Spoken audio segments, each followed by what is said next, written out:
22. Let's go to some more of these lakshans and more of the sadhanas. Number 22. Yadrikchala santushto dvandvatito vimatsara sama siddhava siddhocha kritva pina nibadyate.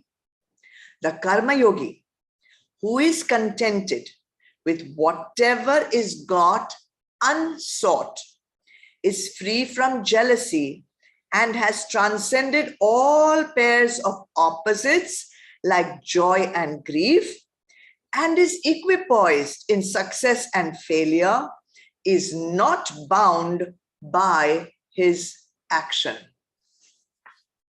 Take the meanings. Yadricha labha santushto, the first word, remaining satisfied with whatever comes unasked for.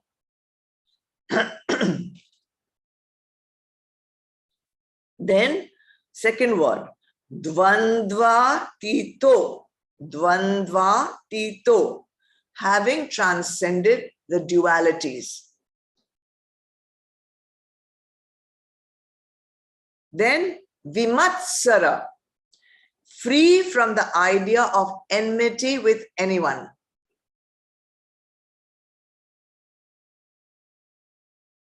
Fourth lakshan, sama, meaning equipoised. Siddhva was siddhau, in success and failure.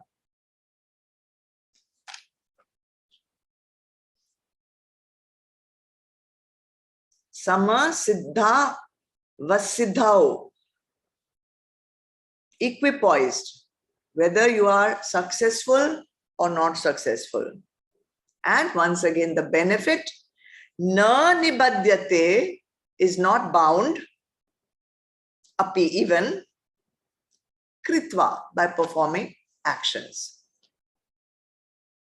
So always the lakshans are there, benefits for us to do it as our sadhana, and what will be the labh, what will be the benefit, what will be gain by doing this, because that is our nature. We always want to know what will we gain by doing it. So 4 more lakshans, 4 more sadhanas. Let's go to them. Number 9, yadricha labha santushto, whatever comes to him unasked for. Unasked for is the important part in this lakshan. Many times we ask for things to be successful. We ask for things to be happy. But the renunciate is not discontent. The renunciate is satisfied if something comes his way, or is satisfied with something does not come his way. And if he doesn't have what even may be needed, maybe even food which is needed is not there, then he will not need to ask for it. He will, if he has no home to live, if we want a home, what will we do? We will do one havan. We will ask the Panditji to pray for us and invoke the gods for a home, for a wife, for a husband, for a job, for a child. We do some yagna, we do some action and ask the gods to give us things, right? But even if the renunciate does not have his basic necessities, the renunciate does no havan, no yagna, no sankalp to get anything. So he has to be content, whatever comes to him unasked for. Sannyasi is not allowed to do any yagna to get things, okay? So he needs any way to maintain his body, right? If he just sits there, now no food has come, I don't have any food. If he doesn't eat, Will he be able to maintain the body? No. So he needs some food at least to maintain the body so that he can stay alive. Now, some of you may be wondering, he knows he's not the body. He has no Deha Nishtha. Then why is he so concerned about staying alive? Some of you may be thinking that, right? Why is he so eager to stay alive? Well, let me tell you. The self-realized person, the Tattvavit, the Karma Yogi, the one who has got the knowledge of Brahma Gyan, it is their duty, it is their dharma to pass that knowledge to others. The person cannot die without passing that knowledge to others. Therefore, he needs to keep that body alive. Therefore, he needs food. Therefore, he needs to maintain the body, all right? Cannot hoard that knowledge, cannot keep that knowledge all to yourself. It has to be shared, right? So therefore, the Shastras have given one leeway, one clause, one escape route for asking. Even though he cannot ask for anything else, he can ask for food. And the Vedas give you the way also to ask for food. So what does the sannyasi have to do? If he needs food for maintaining his body, he has to go and beg for food. So they go, sannyasis go from home to home, and they have a way of asking for begging, basically, please give me food. Now, of course, in cities where we live, it doesn't, the practice cannot be there because nobody in cities even knows about this practice. But in villages, it still happens. So there are rules also for how the sannyasi must go and beg for food. He cannot just go early morning like, I'm so hungry, let me go right now and get some nice breakfast. Not like that. The sannyasi has to wait till the family has finished eating. How will he know from outside that the family has finished eating? So he has to see the exhaust, the chimney from wherever the cooking fire, the smoke comes out. When the smoke stops coming out of the chimney, he knows that the fire has been extinguished, which means that the fire is close. People have finished eating, not just finished cooking, but finished eating, because chapatis are made as the family eats. So while the family is eating, the chula is still on, the fire is still on, the smoke is still coming out. Only when the family has finished, all the rotis have been made, fire is closed. Now the sannyasi, the renunciate, has to go outside the front door. And he has to beg loudly. He has to say 3 times only, if there's any food, please give it to me, in Sanskrit, of course. So he has to say that, bhiksham de, bhiksham de, bhiksham de. If there is any food left over in the house, that person will come out and give it to the sannyasi. Now the sannyasi cannot say, what is this? I don't like this vegetable. How we say, the poor wife has cooked so much food. I don't like this. I don't like that. What is this? Dal is not tasty. This is not nice. I like this vegetable. I don't want rice. I want chapati. I don't want chapati. I want rice. No. Whatever is offered is prasad. Whatever is offered, I'm telling you, whatever is offered on your table in the kitchen is prasad. Don't disrespect it by saying, I don't like it and I don't want it and I don't want something else. It's very sinful. Sinful. So let's get back to our sannyasi. If there is no food there, nobody comes out and gives food, he can go to another house. Like that, he can go only to 5 households. Only 5. And in each, he can ask only 3 times. Whatever he gets from the 5, is his food for the day. If he gets enough in house number 1, he does not have to go to 4 more. Enough. He's content with what he has got. No food available in all the 5 houses, then that day he has to be content with that also. Right? So a sannyasi is content with whatever he has, unasked for, except for this ritual of Bhiksham Day, for the food, only because he has to maintain his body. He has to maintain his body so that it is healthy and alive.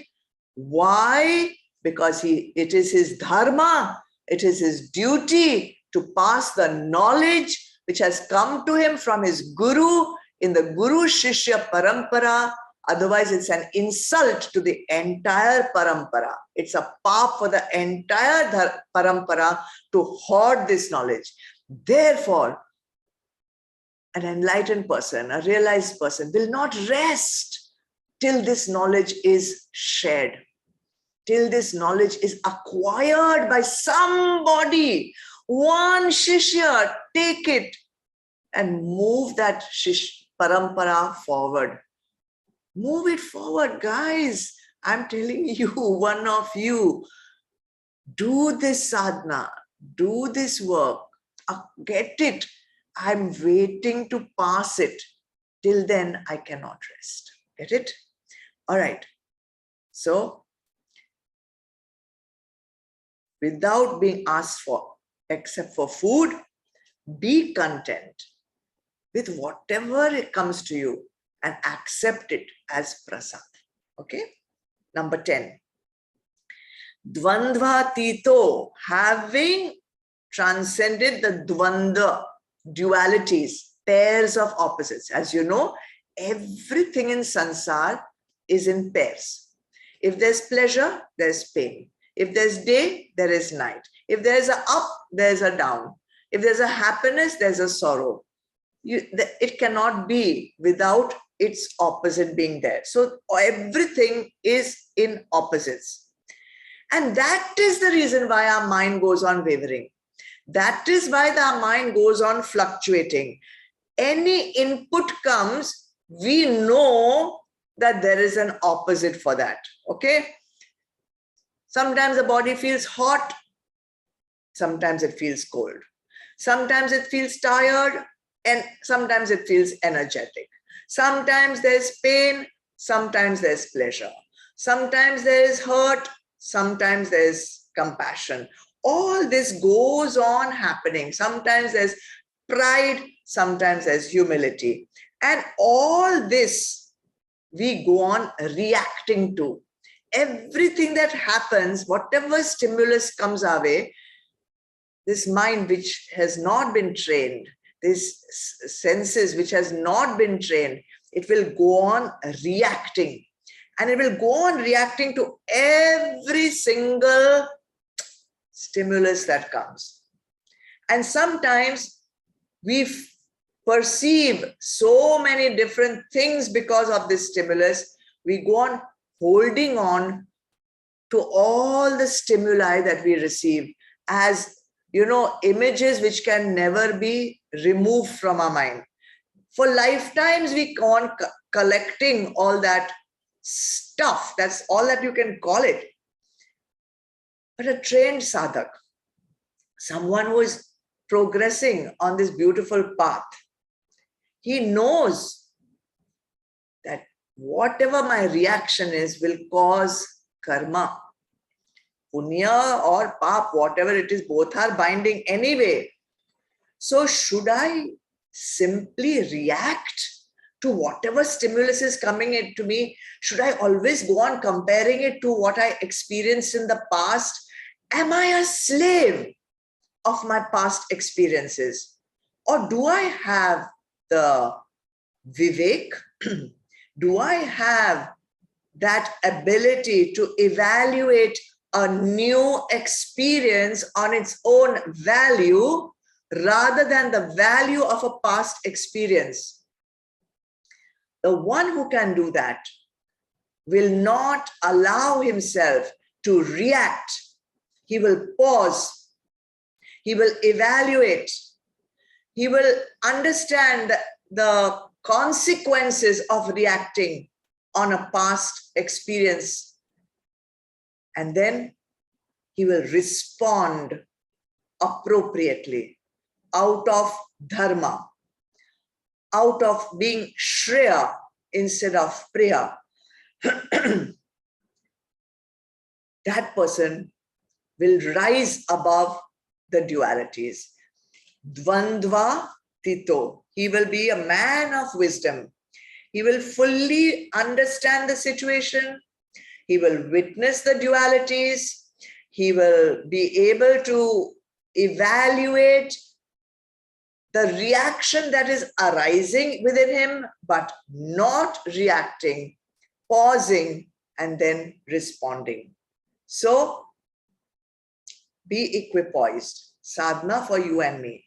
When these different stimuli come in, pain, pleasure, insult, flattery, equally dangerous, good things, bad things, pause, stay equipoised, know that this is all happening in this duality of sansar, and I don't need to get dragged into it.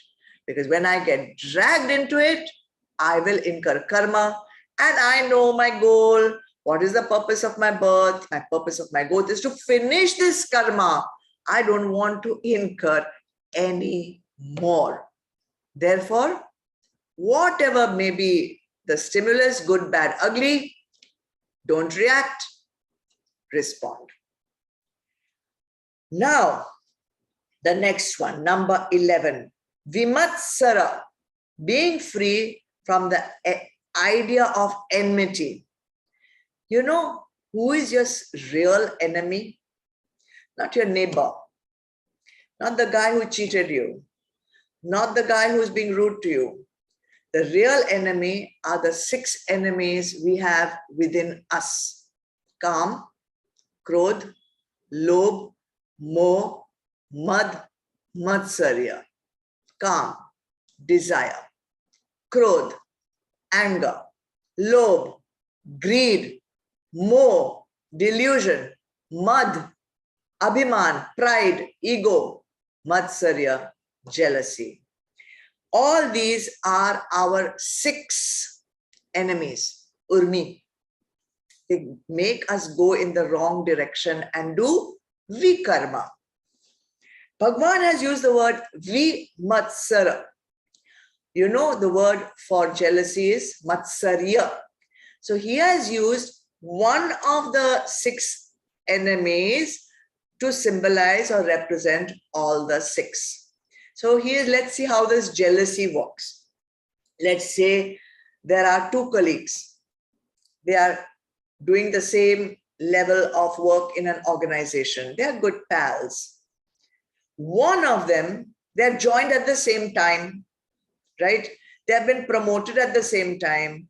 They're on the same, what do you call it, line of seniority in an organization.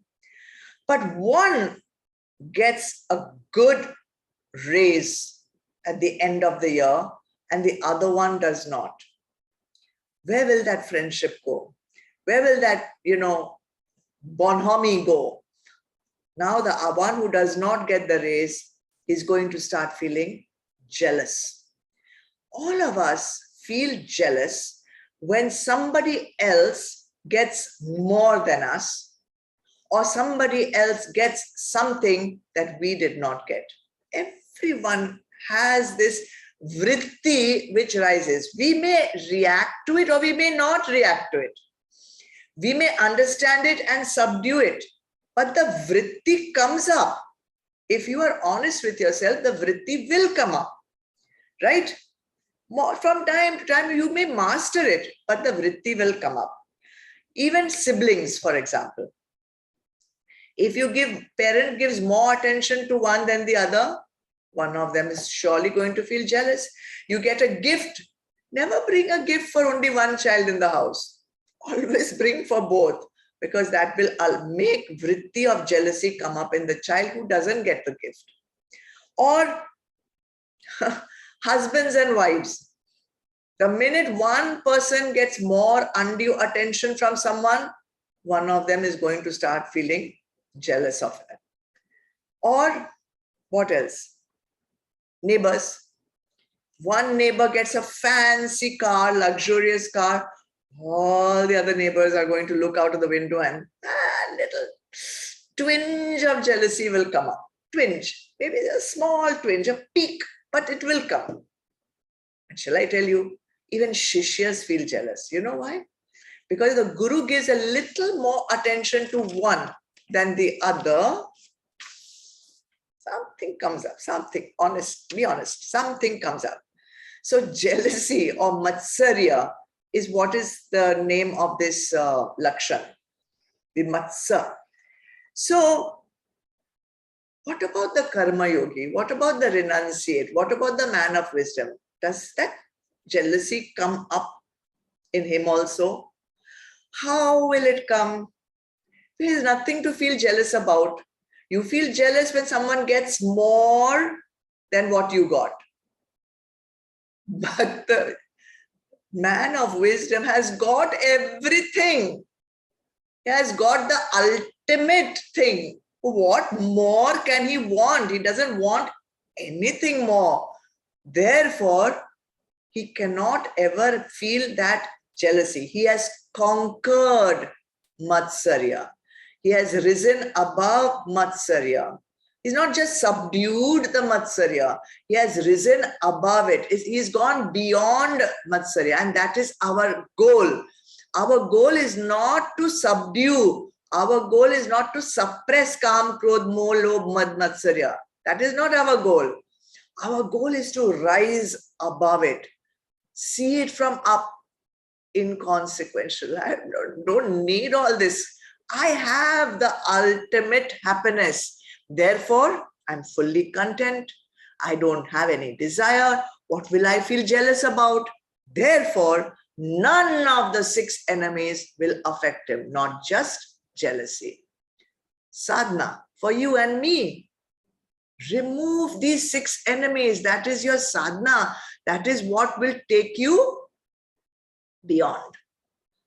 How to remove? All the sadhanas which we are doing for the last 10, 12 years is all aimed at this only, to removing the 6 enemies. And you know all of them. And finally, in this shloka, number 12, Sama Siddha Vasiddho, equipoised. In what? Earlier was equipoised in dualities. Here, equipoised specifically in success and in failure. Now, how do we measure success and how do we measure failure? We measure success and failure by our expectations of a particular result. And success and failure is different for different people because different people have different expectations of a particular experience.